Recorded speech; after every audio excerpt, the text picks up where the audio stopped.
Que tal? Moi boa tarde, moi benvidos a Conexión Galicia, o seu programa de actualidade política semanal que facemos con xornalistas galegos residentes en Madrid e facémolo dende aquí, dende a capital. Ás 6:30 en directo, se nos seguen pola G2, un poquinho xa máis tarde dende a canle principal da Televisión de Galicia e comezamos un día máis mirando cara aos tribunais. Xiro radical do caso Ábalos nestas últimas horas. Primeiro, triple salto mortal, poderíamos dicir. Primeiro, Ábalos di que renuncia ao seu abogado. Segundo, esta mesma mañá encarga un abogado de oficio ao Supremo. Terceiro, 2 horas despois, o xuiz responde nin abogado de oficio, nin renuncia do primeiro letrado. Mañá terá que desfilar polo Tribunal Supremo, o que non sabemos é se dormirá na casa ou no cárcere. De todo isto falaremos ao longo desta hora cos nosos convidados, por exemplo, Ricardo Colmenero, xornalista del Mundo, xa non me sabía o teu apelido, Ricardo Colmenero. Que tal? Moi boas Como vas? tardes. Moi ben, aquí estamos, encantados. Segunda xornada aquí, neste plató.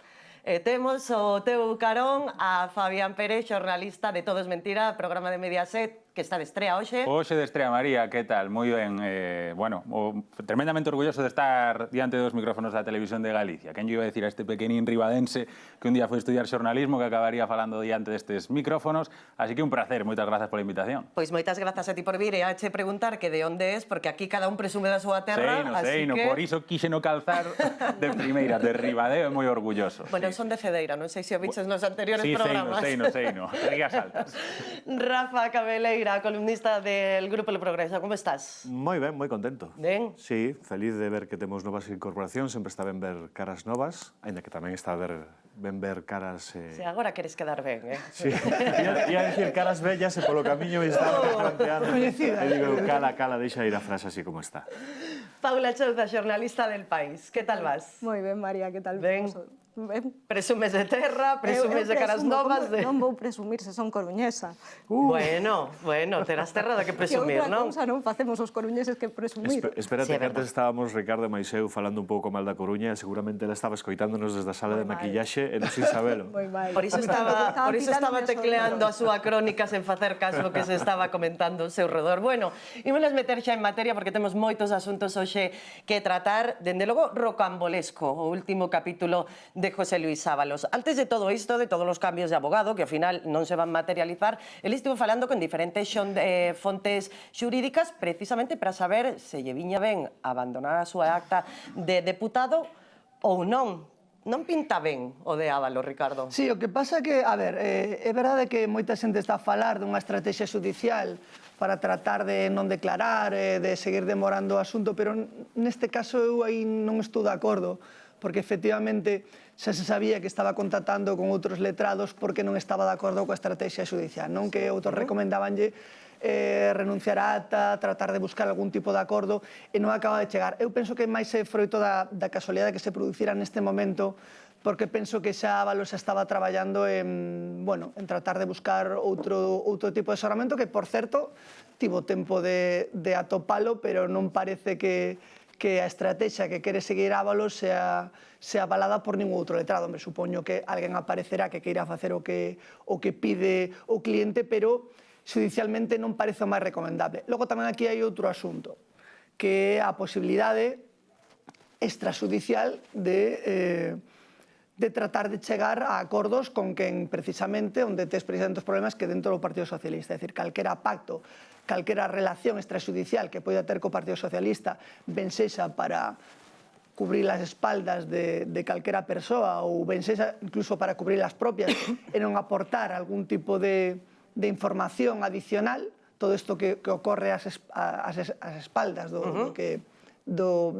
estrategia judicial, pois claro, aí tamén está xogando e aí sí que podemos nos perder, porque como non sabemos exactamente todo o que hai debaixo, imos sabendo máis que nada pola UCO o que hai debaixo, pois incluso probablemente ata eses pactos algún día saberemos algo, pero claro, aí unha cousa é o que poidas negociar e outra cousa é co Partido Socialista e outra cousa é a vía judicial e sacar adiante o teu cliente, que ao fin e ao cabo é o que pretende o teu abogado. Sabemos que o seu abogado que lle recomendaba era que deixara a súa acta de diputado precisamente para que a causa pasara do Supremo á audiencia, pero Ábalos non o aceptou e, de feito, fontes con certa achega o exministro o que di que non o acepta porque cree que así non vai entrar no cárcere porque seguirían parado na súa actividade plenaria, pero existe o voto telemático, non sei se tamén dende o cárcere. É unha posibilidade. Decías ti antes a palabra rocambolesco, a verdad que podía ser un bo título para o biopic de Ábalos, non? Porque casi todo o que vemos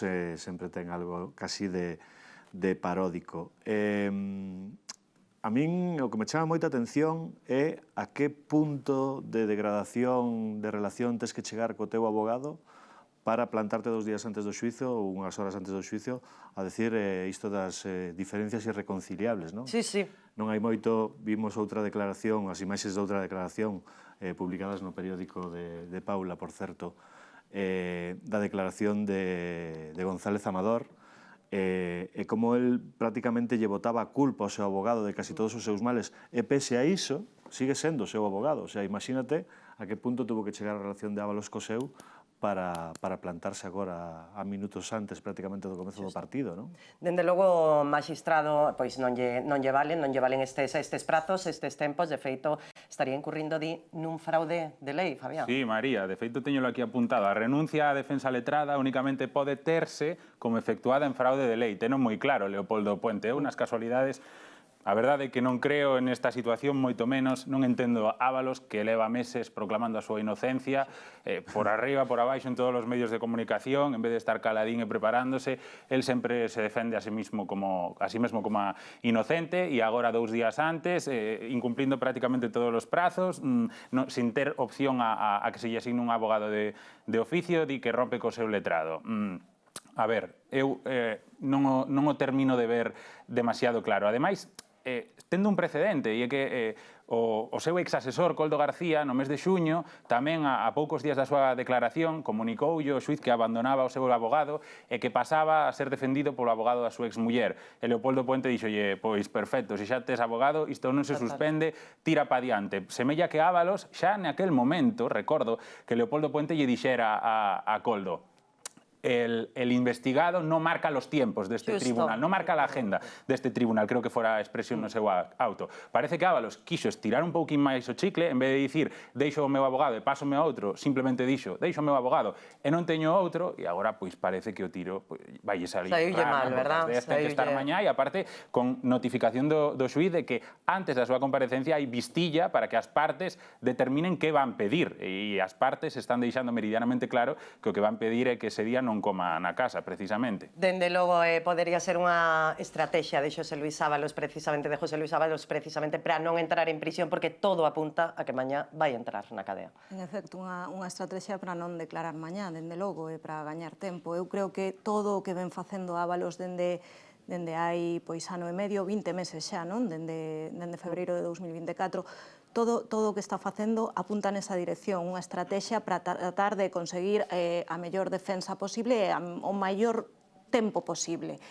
O que non teño agora claro é como vai deixar isto o goberno. Quero dicir, se mañá realmente Ábalos entra en prisión, hai unha maioría de investidura que se vai ver afectada, unha maioría xa moi escasa, na que sempre estamos a buscar o último voto. Pasou a semana pasada con Podemos, pero que ata se tentou a UPN, non, para a lei de mobilidade.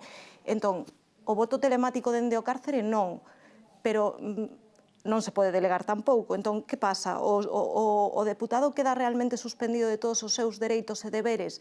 O auto non é firme, ata onde eu entendo polo de agora. É que o reglamento do Congreso especifica isto ben, pero hai que estudialo ben, porque non sei se cumple todos os requisitos para que se lle sean suspendidos todos os dereitos e deberes. Ou cal é a opción? Que saia de prisión e vai a votar o Congreso?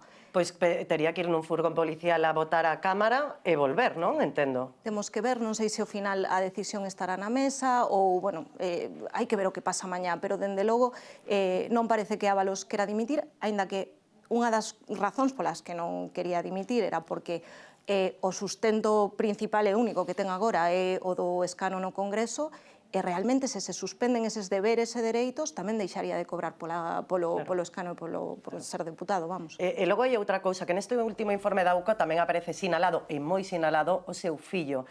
E cando tocas a familia, entendo que todo isto cambia. Podería haber un pacto coa Fiscalía, e iso xa o vemos absolutamente imposible.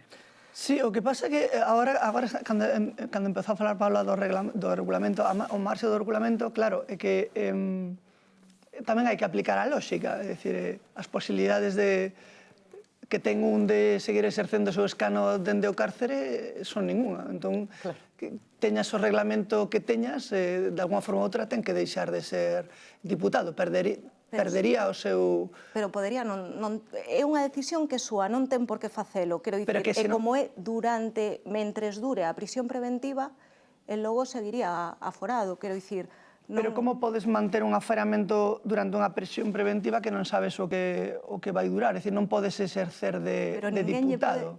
Bueno, agora mesmo exerce para ir a votar. Non sempre. Digo cando estás en prisión. E de feito vota o mesmo que o Partido Socialista normalmente. Exacto, pero a cuestión é que se pasado mañá non está en prisión preventiva... Perdón, o seu dereito como diputado non pode exercelo. Sí, na mentres dure a prisión preventiva. Claro, entón... Claro, pero canto dura a prisión preventiva? Entón, Ricardo, o que pasa é que non pode estar pendente do que dura unha prisión preventiva, pode estar en prisión preventiva. De feito, temos o exemplo de Santos Cerdán, que pouco tempo non leva no cárcere, malia que leva tempo pedindo a sair. Bastantes intentos, efectivamente, de tratar de sair, e xa son bastantes meses. Entón non podes paralizar unha actividade parlamentaria, un partido político, por vontade propia, porque non podes exercela. Entendo que a mesa do Congreso, en calquera caso, terá algo que dicir nestes vindeiros días, porque o feito é que ten moitas papeletas de entrar mañá no cárcere. Sí, efectivamente, pero é certo que o regulamento fala de suspensión na mentres dure a prisión preventiva. É increíble como nos empurra todo o tempo a falar de cousas que nos parecen increíbles, que casi nada ten sentido. Onde incluso, creo que no seu comunicado, chegaba a ameazar con representarse a sí mesmo, que é unha figura que eu non sei se existe en España, pero é moi cinematográfica tamén, moi americana. Todo de Ábalos é moi cinematográfico, é sórdido tamén, sí. Eu sabes que pensei que seguramente sería destes que se representan a sí mismos, en vez de señoría diría señorita. Fabián. Sí, bueno, en relación a isto é que máis aló do plano judicial seguirase falando moito de Ábalos, das mensaxes que están trascendendo en como afecta isto ao Partido Socialista, que, bueno, según Kencho Conte, xa vimos ante o CIS de Tezanos, parece que non moito, pero vamos, que sí, que igual que a mesa do Congreso deberá dirimir, os letrados do Congreso tamén deberán intentar aplicar o regulamento de que xeito, non? Igual que a semana pasada non se lle permitiu votar a Guillermo Mariscal do Partido Popular porque o regulamento de maneira expresa non di que un deputado que está en luna de mel poida votar, pois con esas interpretacións entendo eu que se chegaría a un punto de encontro, porque o que non pode ser é que Ábalos estea o que queda de legislatura, que poden ser ano largo 2 anos, no cárcere con dereito a voto, ou buscamos unha solución intermedia para que poida votar, delegar o voto, ou se lle retira acta de deputado, igual que se lle retirou, recordo, a Alberto Rodríguez, por exemplo, de Podemos, non? Certo, Pablo seguramente que estudiou efectivamente o reglamento. Claro, poderíamos estar a un nivel deste país que tiveramos que crear un... Es decir, non estaba previsto que un deputado acabara... Que non estaba previsto nada do que está pasando este ano. Claro, acabaríamos creando a lei Ábalos. É dicir, para cando teñamos máis diputados que vayan entrando en prisión, xa sabemos o que facer con eles a partir de agora. Que non resulta estrano a día de hoxe pensar niso. Bueno, máis aló do informe da UCO, que este informe da UCO que evidencia un financiamento irregular de José Luis Ábalos, de Coldo García, de Santos Cerdán, máis aló diso e dese cobro en sobres, pois logo hai uns informes separados, os que tivo acceso tamén o Supremo, que rozan, Rafa, eu diría a pornografía informativa, non? Estamos a falar do tema dos pagos en... Das prostitutas, dos pagos da súa linguaxe absolutamente sórdido. É unha absoluta barbaridade. A min lembrome unha declaración, un vídeo que vin no programa de Fabián, precisamente, no que el di soy feminista porque soy socialista. Correcto. Son todas estas cousas que estamos a ver no entorno de Ábalos Cerdán Coldo, que nos chama moito a atención. Esta mañán Ángels Barcelona, na súa entrevista ao presidente, preguntáballe se nestas viaxes de tantos días en coche recorrendo España naquela famosa campaña interna, si el non detectara nunca ningún tipo de comportamentos semellantes. El aseguraba que non. Temos que creer, porque así, pero a min cústame creer que unhas persoas que falan con tanta naturalidade desa maneira que sexan capaces de parar en algún momento, non? Eu creo que, por desgraza, neste país, atitudes como as de Ábalos todavía están por corrixir en ámbitos tan importantes como da política ou da alta política, non? E ainda estamos nese proceso de ir aprendendo, e seguramente a eles en algún momento este tipo de comentarios, incluso lle podían parecer ata normais. Sí, sí, dende logo, iso parece despois de escoitar todas as súas comunicacións e as súas conversas. Os sobres que recibían en Ferraz, Koldo, Ábalos e Cerdán evidencian unha caixa B, aínda que só sexa para eles tres, pero Pedro Sánchez non se amosa moi preocupado con este anuncio, con esta evidencia, e máis, non só non se amosa preocupado, senón que se mofa do líder da oposición. Escoiten. Ánimo, Alberto.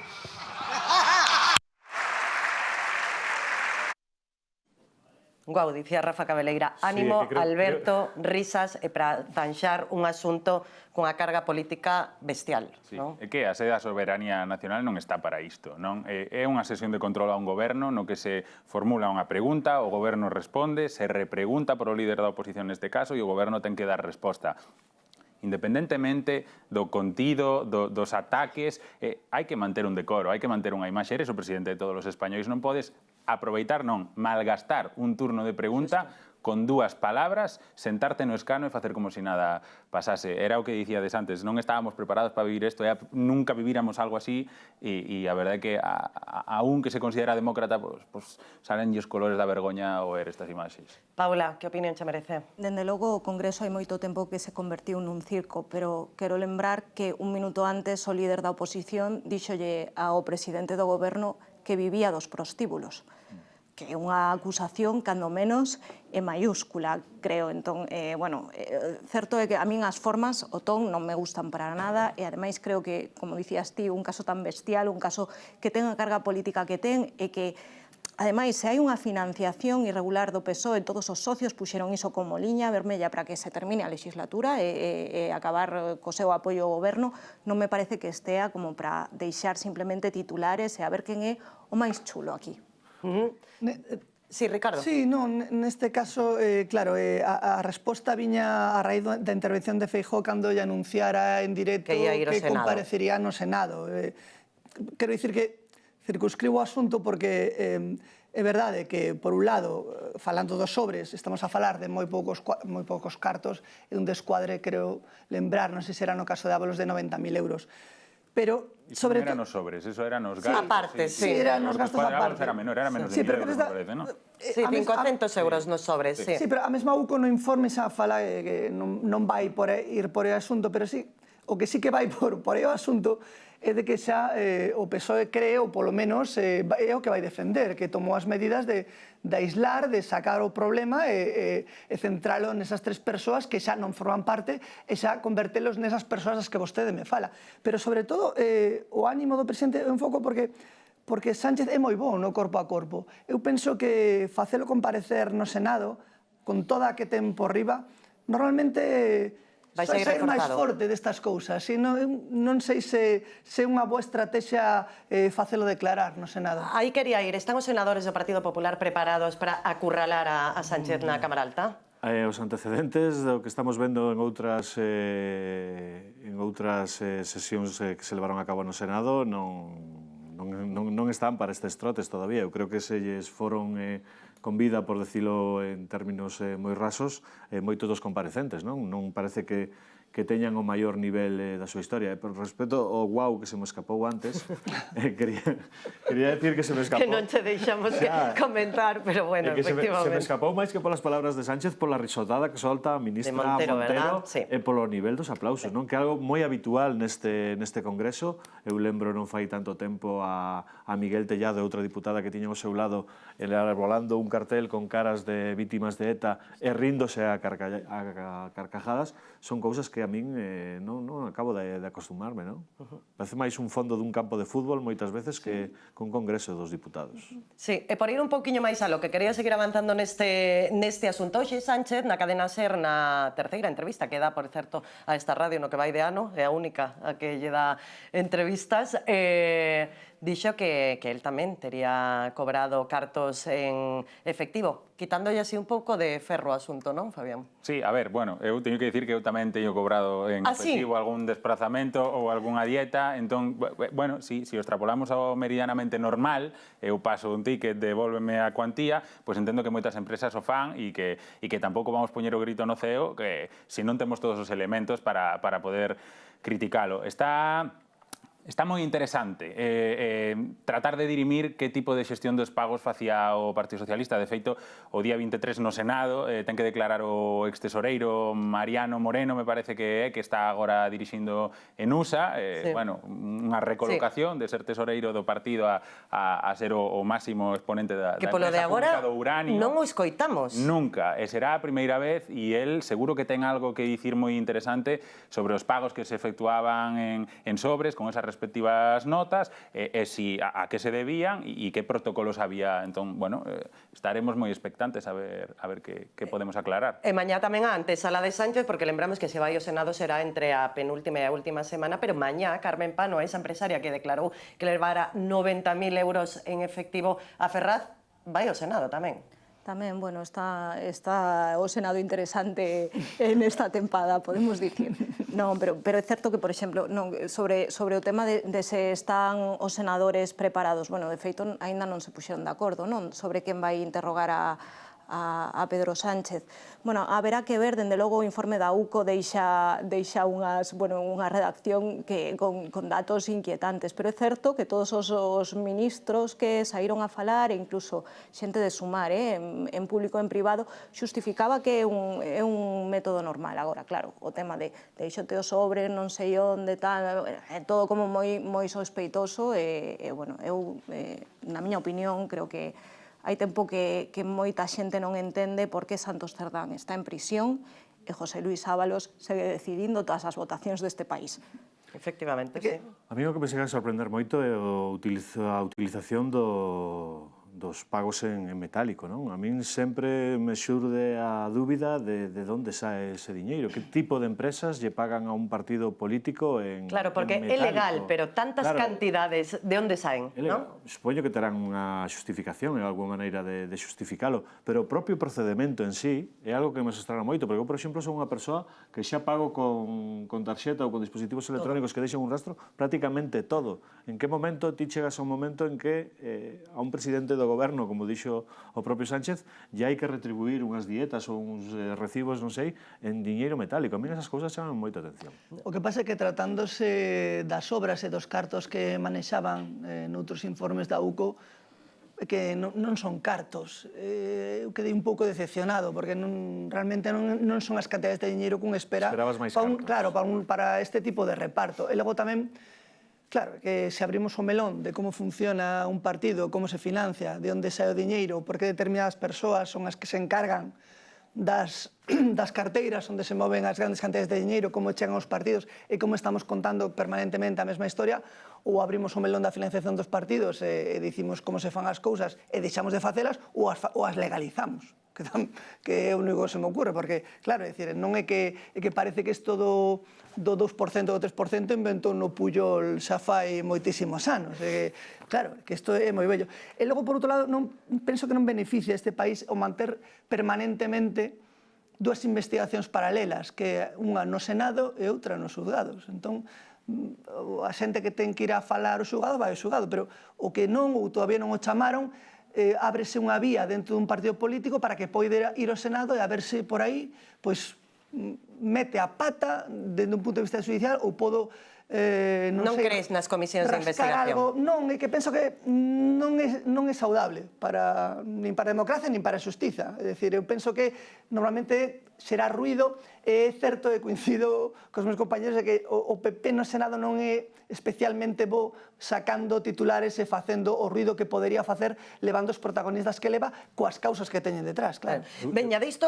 Sabe moi rápido. Eu ia decir Unha que apuntamento precisamente un dos imos. problemas que lle vexo aos senadores do PP é que se empeñan demasiado en sacar titulares. Moitas veces non van a profundidade do tema porque levan como eses 4 tweets escritos co que queren que se quede a opinión pública, e precisamente ese que lles imposibilita moitas veces ir ao fondo do asunto, ir a soltar ese pequeno eslogan. Disto falaremos porque, claro, Sánchez terá que pasar pola Cámara Alta e Ábalos xa saberemos mañá se durme na casa ou non.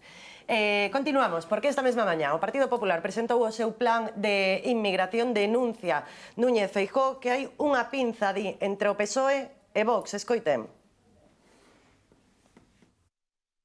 Hay dos formas de que la inmigración irregular siga siendo un problema. Una es la que propone el Gobierno, no hablar del tema porque creen que no les da votos.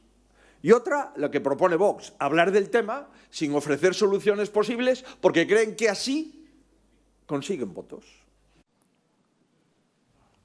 Oferta ao Partido Popular unha terceira vía. Queda o Partido Popular en terra de ninguén ou é unha estrategia para convencer o seu potencial electorado? Pois mira, eu estaba recordando mentre escoitaba hoxe pola mañá a Alberto Núñez Feijóo, non hai moito, Gabriel Rufián, nunha entrevista, creo que por escrito, non recordo o medio, vadesme perdoar, pero dicía, a esquerda temos un problema con o tema migratorio porque non nos atrevemos a falar do tema, e eu tería que verme, ou tería que asumir con total naturalidade, decir que quero que haxa inmigración, pero tamén quero que miña nai non saia á rúa con medo. E esa careta hai que quitala, porque senón estamos perdendo moitos votantes. Eu creo que de migración hai que falar. Hoxe, bueno, onte saiu o CIS, que igual en intención de voto pode ser moi discutible, pero en canto a preocupacións da cidadanía, pois as que saen en primeiro lugar resultan familiares. E creo que era en cuarta ou en quinta posición está a inmigración, as migracións. Entón, se é un problema que a cidadanía percibe, por que non se pode falar del? Hai moitos datos que avalan que, evidentemente, o debate ten que poñerse encima da mesa. Se un mira as estadísticas do INE ou que ofrece o Ministerio do Interior, pode ver que a correlación entre población de residentes en España e a población ou nacidos con nacionalidade española e con orixe estranxeira, a correlación, por exemplo, neste caso, de delitos, pois non é armónica. Hai un 14% de persoas en España que residen en España pero que teñen un orixe nun país de fora das nosas fronteiras. Por que as condenas penales, pese a ser un 14%, o 29% representa a persoas que naceron fora do noso país? Iso é un dato, non é criminalizar a población migrante, porque efectivamente habería que facer un análisis moito máis amplo en canto a condicións sociais, de vida, de renta, de emprego, pero é un tema do que hai que falar. Rehuir desta cuestión, dicía o presidente do PP, fai que se non se fala, porque non interesa, podes incurrir nun problema serio que che pode restar un montón de votos. Pero se falas tamén de matar moscas a canonazos, perdón a metáfora, como fai neste caso a dereita máis a dereita do PP, tamén podes incurrir nun problema social máis alá de político. Entón, creo que hai que falar de migración, efectivamente. Hai que falar de migración, Paula. Estamos xa en clave electoral con este asunto. Bueno, hai que falar de migración e, de feito, eu creo que a esquerda sempre arrastra os pés neste debate e acepta e ten que ir a rebufo sempre do que propón a dereita, co cal sí que hai un desafío coa xestión migratoria o que hai que facerlle frente. Pero o que fai Feijóo aquí é entrar no marco de Vox e cae unha e outra vez no mesmo erro, xa sexa co aborto, xa sexa coa migración. E, ademais, é que falar da migración en termos de descontrol, de inseguridade, só beneficia a ultradereita. É o que reflicten todas as enquisas. Leva meses xa nesta estrategia Feijóo, e o único que fai é reforzar o partido de Abascal. E, por certo, que é un plan que, primeiro, non ten grandes novedades, porque cando falaba el do visado por puntos, o visado por puntos propúxose no programa electoral do PP no ano 2008, que estamos en 2025.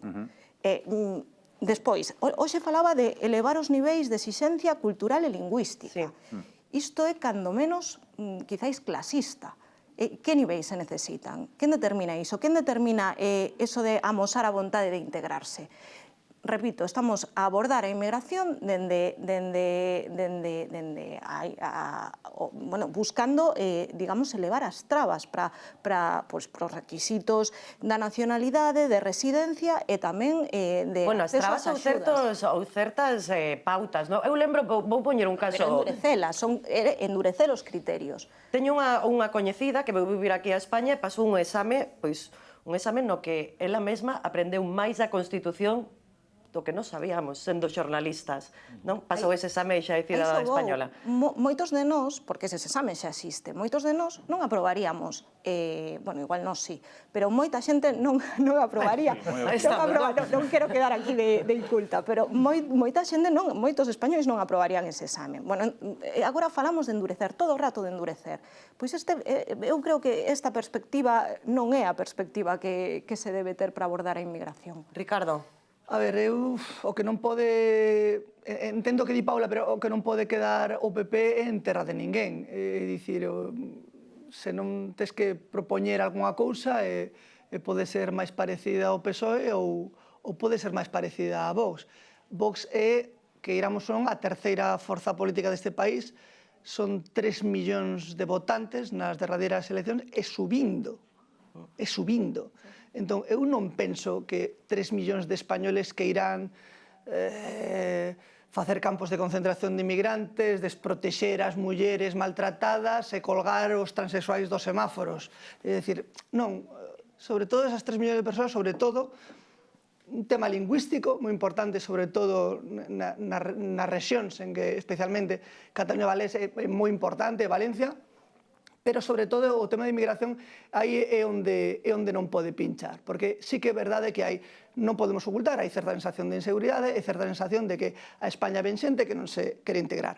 É verdade que a mensaxe totalmente difusa o da vontade de integrarse, que iso da vontade de integrarse? Ao final todo redúcese a endurecer as condicións, como ocorre en outros países, inventándote o que queiras, pero endurecer as condicións. Pero é importante, sobre todo na linguaxe, iso da vontade de integrarse, porque o que non pode ocorrer é que veñan de fora a replicar modelos de vida dos que veñen fuxindo e que haxa guetos neste país. Iso é algo que corremos o risco de que ocorra e en algúns lugares está ocorrendo. Rafa. Eu que me dá bastante, non medo, curiosidade no tema de endurecer as condicións é endurecer as condicións a quen? As barriadas de prácticamente turistas ou neonacionalizados que viven en Marbella a todo trapo, que son rusos, búlgaros, ingleses, croatas, de todo tipo, a esta xente lle van a endurecer esas condicións? Eu teño a sensación que non. Teño a sensación de que estamos a falar de endurecerlle as condicións precisamente aos que veñen a buscar traballo. Eu creo que un dos problemas que está a ter Núñez Feijóo, que, por certo, o que dixo hoxe é unha continuación do que xa expuxo Dolores Montserrat no Congreso do PP que se celebrou aquí en Madrid. Fixo unha ponencia sobre isto, iban prácticamente na mesma liña. Eu creo que do Partido Popular eu esperaría que abordase os problemas que provoca a emigración. Non a emigración como un problema, que precisamente creo eu a seña de identidade de Vox. E por último, decir que o discurso de hoxe de Feijóo tampouco ni siquiera é original. É un calco casi absoluto do famoso discurso de Meloni en Roma, sobre que ser italiano non se regala, hai que merecelo, as condicións, a cultura...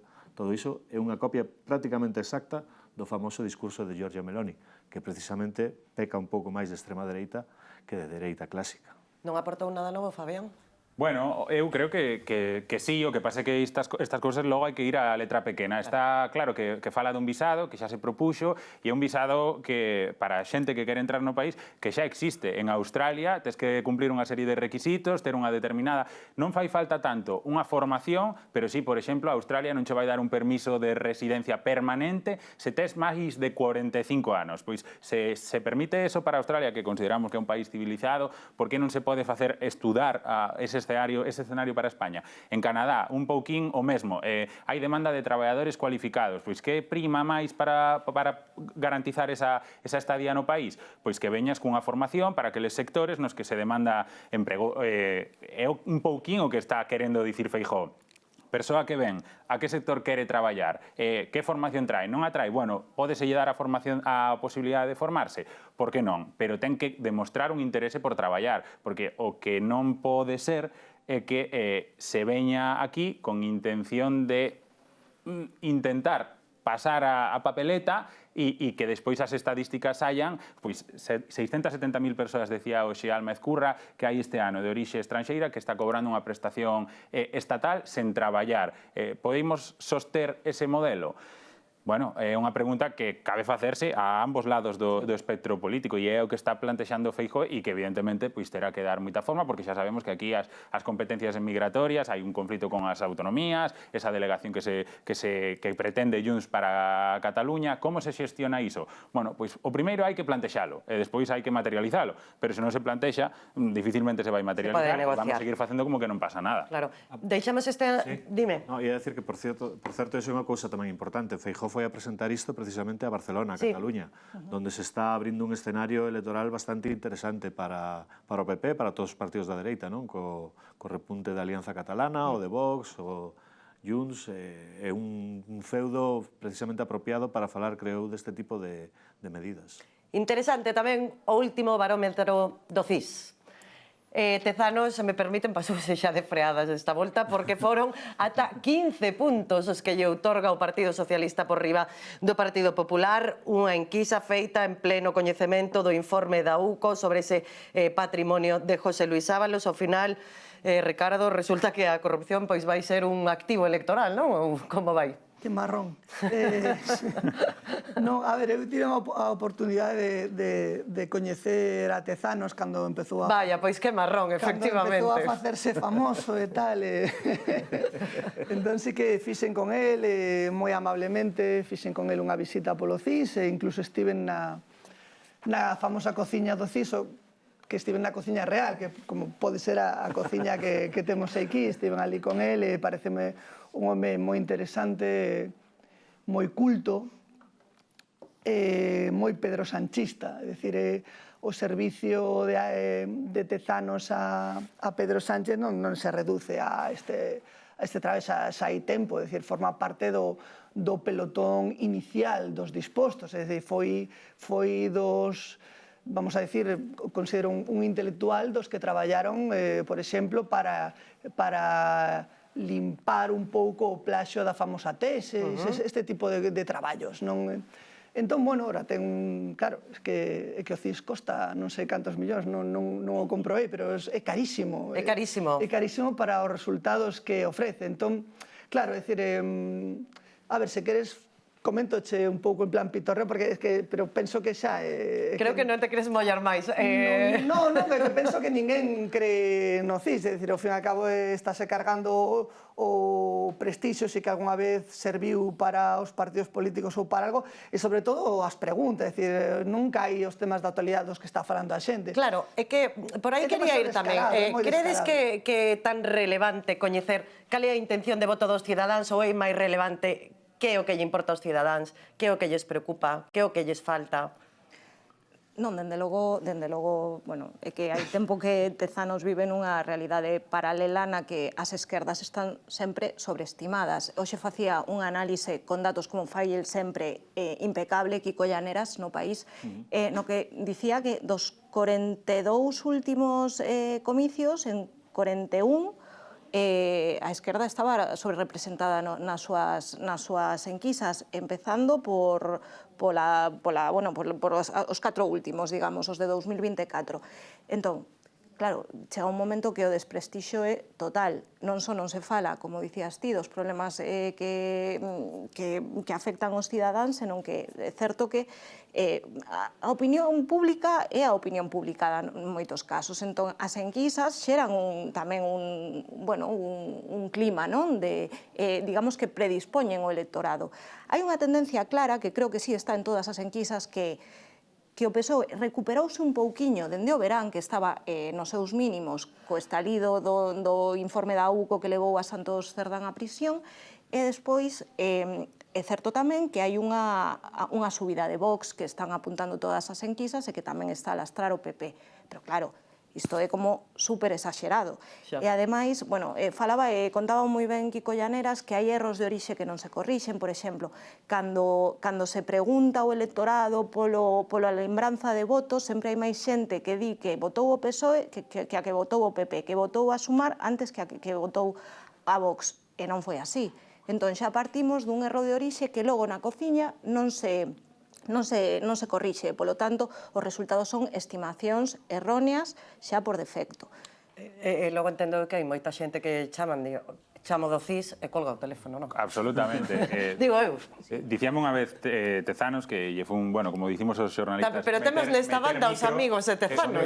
Funlle meter micro nada máis. E pregunteille por esas desviacións tan grandes que había con respecto ao CIS e ao voto que se traducía na rúa. E el dicía que non facía enquisas, que el facía estudos demoscópicos, que o que quixese xogar ao azar, que comprase los ciegos. Dixo así, con esa expresión. Pero eu creo que, a ver, sen que caia en saco roto, pero sin tampouco tomarme super en serio.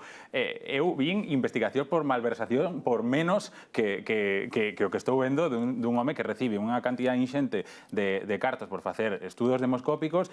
Non pode ser que 15 puntos de diferencia hai hoxe entre o Partido Socialista e o Partido Popular. Nos últimos días só hai dúas enquisas que lle dan unha victoria moi clara ou clara ao Partido Socialista, e a de Tezanos e a de Iván Redondo, que se ven nos últimos tempos, igual non é considerado un sanchista fin, ten o bagaxe que ten, non? Pero é certo que esa tendencia de que Vox medra parece palpar ben Tezanos, pero aínda así sitúa a 2 puntos do Partido Popular solamente de diferencia. É tan curioso que lle dá hasta un chisquiño máis de votos á suma de Sumar e Podemos hoxe que a que recibiron o 23 de xuño. Entón, claro, Sánchez sigue sendo o máis valorado. Feijóo baixa, Abascal sube.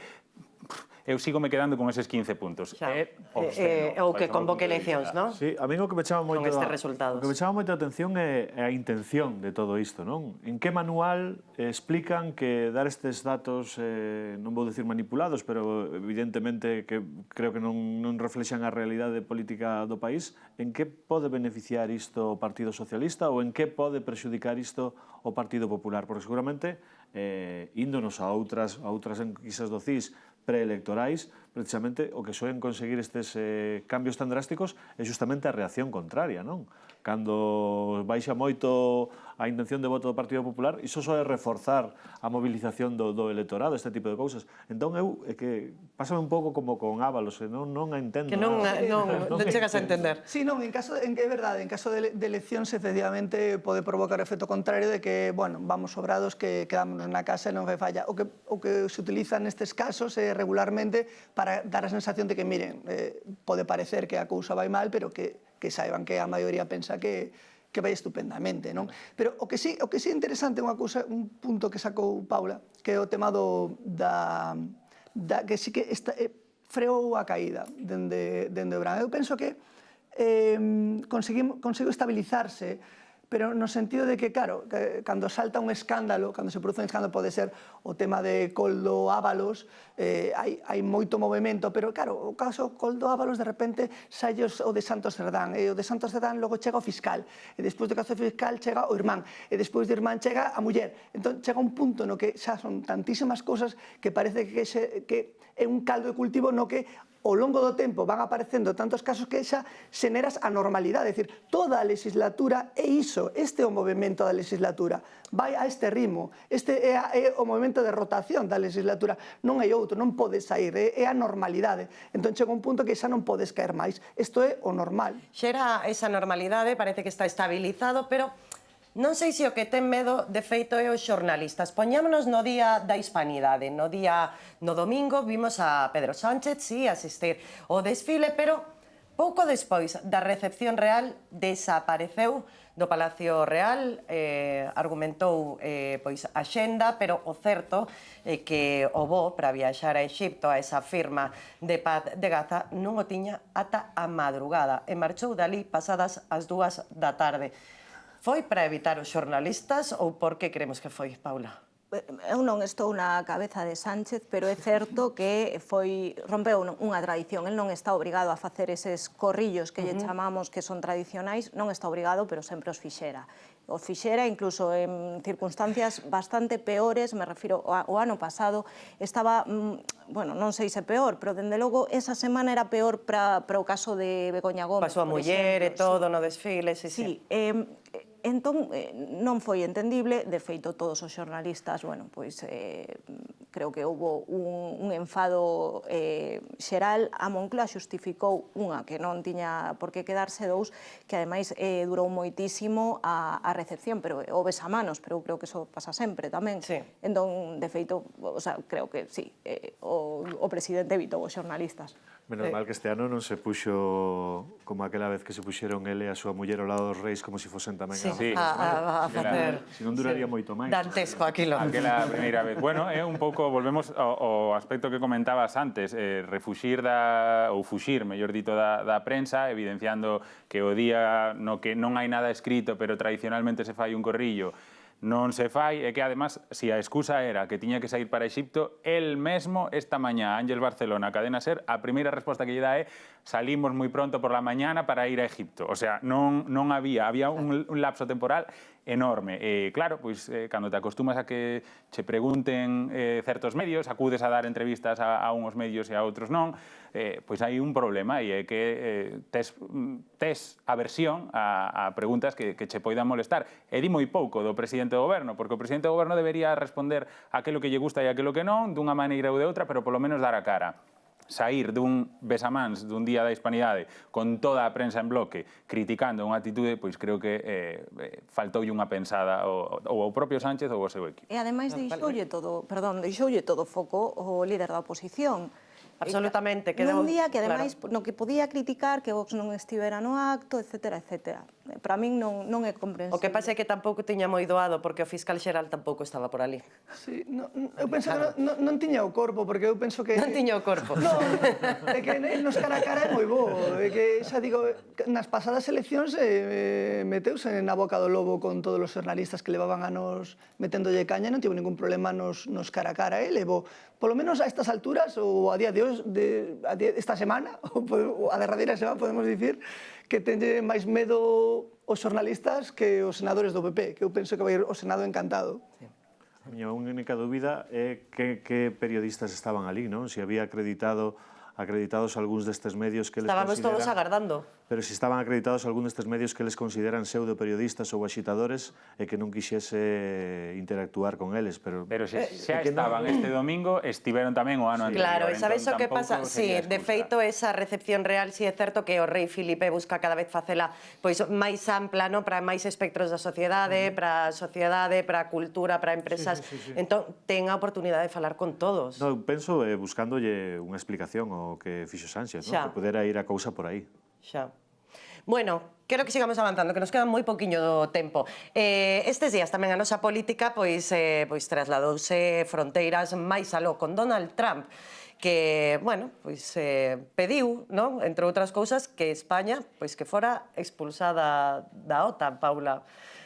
Algo absolutamente imposible, non? E menos por boca de Donald Trump, claro. Sí, bueno, estamos xa feitos, non, as bravuconadas de Donald Trump, un Donald Trump que, sen embargo, agora está a ser como aquí o artífice, non, do plan de paz en Gaza, e debémoslle que xa non haxa mortos en Palestina. Non sei, falábamos ao principio deste programa da lóxica na política, eu non vexo lóxica nin na política interna nin na política exterior, porque externa, vamos, que non, o que está a pasar no mundo non o podía predicir ninguén, creo, hai 2 anos, hai 5 anos, hai 12 meses, unha cousa así. Entón, falando de Gaza, para min, a imaxe donte de Donald Trump frente á Cámara de Israel e logo Netanyahu tamén asinando ese plan con todos os líderes mundiais, eu penso que o plan de paz é un primeiro paso necesario precisamente para acabar coas decenas de asasinados que había cada día en Gaza.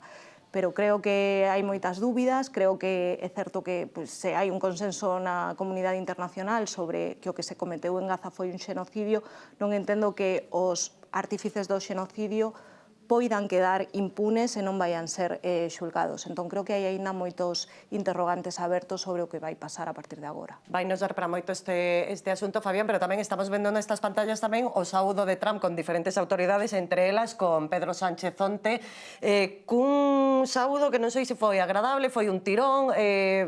Bueno, eu penso que non foi diferente o que Trump lle puido realizar o resto de mandatarios. Trump ayer estaba como se fose un cativo o día do seu cumpleanos. Era a súa festa. Entón, cada mandatario que se achegaba a él, pues, él gustalle sempre marcar a súa autoridade, tirón de brazos forte e tal. Eu escuitolle ao principio, cando se achega a Sánchez, dicirlle good to see you, o sea, que bueno verte, ¿no? Que ben verte. É certo que despois aproveitou ese momento, non, para preguntarlle polo gasto en defensa. Bueno, é unha cuestión que Estados Unidos o ten moi presente. De feito, na felicitación do Departamento de Estado que dirixe Marco Rubio, felicidades a España polo seu Día Nacional, pero no seguinte párrafo recordámoslle que para que a nosa alianza siga próspera hai que cumprir con os compromisos do PIB en gasto en defensa. Bueno, hai que facer encaixe de bolillos. A Trump gustalle que lle rías un pouquín as gracias, un perfil dese mandatario, pero na letra pequena pues hai que traballalo. Hoxe mesmo España anunciou no Consello de Ministros que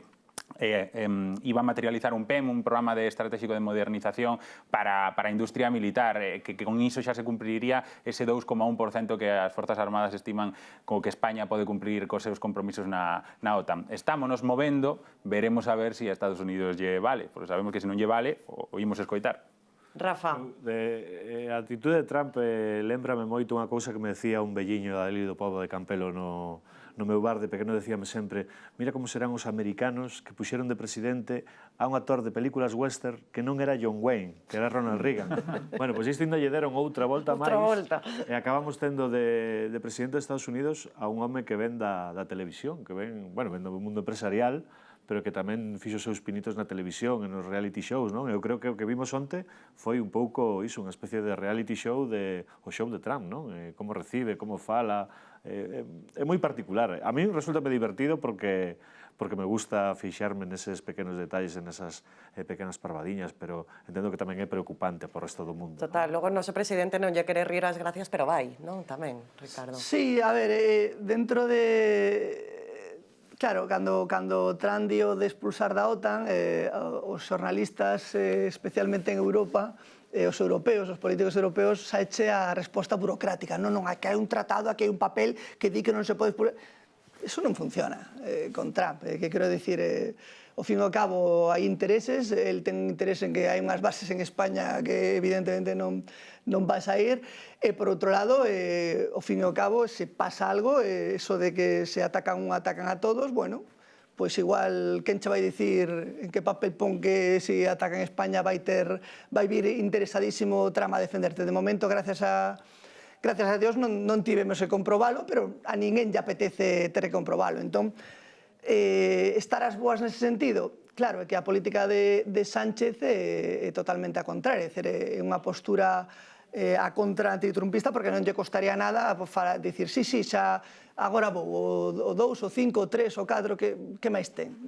Si total, o que lle importan as cifras a Trump, pois mira, máis... Pero, claro, tes ese perfil de levarlle a contraria a Trump, porque mira que incluso por 2 veces Donald Trump dixo España está facendo as cousas ben. 2 veces o dixo. En ningún momento o goberno de España pode sacar peito porque o presidente dos Estados Unidos este avalando a xestión do goberno de España. Cando isto non lembro un goberno, bueno, non teño tantos anos, pero un goberno dos Estados Unidos alabando a xestión política dun goberno en España. É que o que lle conveniría ao presidente Sánchez é que o convertera nun malo malísimo, no maior enemigo, non? En todo o contrario, efectivamente, pero non lle dá, non sei se é consciente ou inconscientemente, porque España importará a Trump, vamos, pouco, pero non sei, consciente ou inconscientemente non lle dá esa oportunidade. Fabián, querías apuntar algo? No, que sería moi temerario que Trump nos considere ou nos poña na lista de países malos. Moi beneficioso para o goberno actual a nivel nacional, pero moi temerario, non o aconsellaría. Podemos sorrirlle unha vez cando vexamos de fronte na próxima cumbre da OTAN, e pouco non máis. vai pasar nada, exactamente. Sí? No, ia decir que con isto de Trump tamén temos que ter en conta unha cousa. Trump é un presidente moi expresivo, moi de decir o primeiro que se lle ven a cabeza, pero despois de Trump veñen os seguintes niveis, non? Veñen secretarios de Estado que son os que normalmente atenúan as cousas que vai dicindo Trump. Poñen un pouquiño de cordura en todo isto, non? Bueno, seguimos no exterior, porque Premio Nobel da Paz, que Corina Machado non lle deron a Trump, que tamén o pedían para él. Pasaron días e días e días e dende o goberno de España pois non chegou a felicitación, non chegou nin vai chegar, pero hoxe pola mañá o presidente Sánchez referiuse a isto. Pero yo es que no me pronuncio sobre ¿Nunca felicita el premio Nobel? Los premios Nobel, ¿no? Entonces, ¿le parece justo este premio Nobel? No entro a valorarlo. Bueno, pois o problema é que tiramos de hemeroteca, porque era tan doado como iso. Felicitou o primeiro ministro de Etiopía, o expresidente de Colombia, o cuarto Diálogo Nacional de Túnez, o Programa Mundial de Alimentos no 2020, o Nobel de Literatura do 15. De feito, felicitou a todos entre o 2014 e o 20. Paula Chouza, que foi isto? Por qué? Foi unha valoración en toda regla, non? Quero dicir, o que calla, pois, bueno, obviamente non hai unha coincidencia ideolóxica neste asunto, polo tanto non, pero bueno, tratou de ser educado, pero claramente pois non é un premio que satisfaga o goberno español, e máis, unha parte do goberno sumar dixo públicamente, a vicepresidenta repetiu hoxe que ela lle tería dado o Nobel a Francesca Albanese, a relatora especial de Nacións Unidas. Sí, polo menos sumar bollouse, non? Sí, sobre os territorios ocupados, porque cree que representa neste momento moito mellor que María Corina Machado, pois o que é o traballo pola paz, tendo o conflito en Gaza tan activo, sí. Ricardo. Sí, entre pasar por avalar a disidencia venezolana e pasar por mentiroso, preferiu pasar por mentiroso, pero Mira que era máis complicado, ao final. Non, pero eu penso que era no sentido que estaba medindo o dano que lle podía facer a España.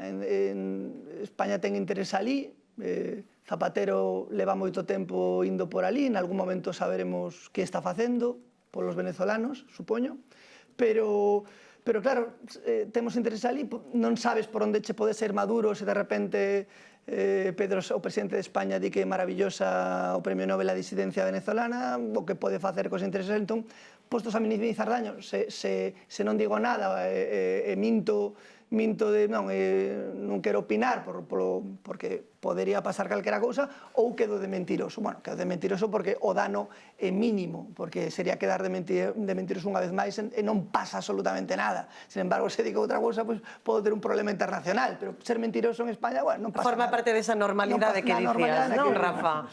Sí, estamos máis habituados a mentira moitas veces. Pero que esta desmontábase moi rápido. Sí, desmontase. Eu creo que ele é consciente que se desmonta moi rápido, pero é o que di Ricardo, non? Mide as consecuencias dunha cousa ou outra e decide que prefiere pasar por mentiroso que felicitar a María Corina. Tamén nesa mesma entrevista di que en algún momento espera que chegue a normalidade democrática a Venezuela, que sí, para él tampouco debe ser unha declaración moi sinxela de facer, pero eu penso que neste cálculo que el fai a hora de felicitar ou non felicitar, sobre todo no que pensa e no que pensan os seus aliados no Congreso. Fabián? Desde logo, así a noso papel non lo aguanta todo, Pedro Sánchez estira a frase ata a hemeroteca que yo aguanta prácticamente todo tamén. Isto era moi desmontable, como dicías, a Pedro Sánchez posiblemente, ademais dos socios, este pensando nos intereses económicos. Claro. España multiplicou nos últimos meses, neste primeiro semestre do ano, a inversión en Venezuela, e hai moitas empresas que todos temos na cabeza, pois de combustibles fósiles, pois de aseguradoras, de empresas de viaxes, de todo, que invirte no país latinoamericano, que é o terceiro latino que máis invirte en España. Hai uns intereses económicos que respetar, pero tamén os socios, porque está demostrado que se non das unha voz no camín correcto, tes un problema na seguinte votación no Congreso dos Deputados. E, aínda que estemos moi acostumados a que o goberno non gañe todas as votacións no Congreso dos Deputados, pois convén ter todo o máximo amarrado posible, sobre todo cando xa non estás nin gobernando en solitario, senón en coalición. Claro. É moi desagradable tamén hai que pensar na xente de Venezuela que vive en España, que vive en Galicia, que emigrou a Venezuela. tiven familia vivindo en Venezuela, escoitar como hai este apagón de repente. Estamos pendentes evidentemente da guerra de Ucrania, moi pendentes por suposto o goberno de España co que estaba ocorrendo en Gaza, igual que todo o mundo, pero de repente hai un apagón en Venezuela, parece como se de repente, que pasa? Xa hai medicina, xa hai papel higiénico, E non hai nada. van os nenos á escola, xa a xente non pasa fame, porque hai como, de repente danos un ataque de falar de Venezuela, e de repente Venezuela está a xente pouco menos que morrendo na rúa, e de repente non pasa nada. Agora xa está todo ben en Venezuela. É un apagón recurrente dende hai anos. Vai por crises así que veñen e van. É unha cousa curiosa con Venezuela. Un apuntamento só. Sí, pero moi rápido porque nos quedan 30 segundos. Que dicía onte o PP, non, que mentir non é delito. Vale, Moi ben xogado, despedímonos, Ricardo Colmenero, Fabián Pérez. Pasáchelo ben? Moi ben, agardo que vos tamén. Pois sí, claro que sí. Volveremos a vernos en Rafa Cabeleira e Paula Chouza. Moitísimas grazas por estar aquí. Mañá saberemos que é o que pasa con José Luis Ábalos, co exministro de Transporte, si durme no cárcere ou se pasa novamente a súa casa. E tamén o día seguinte con Coldo García. Xa saben, isto é Conexión Galicia, son María Cheda e vémonos todos os martes. Grazas.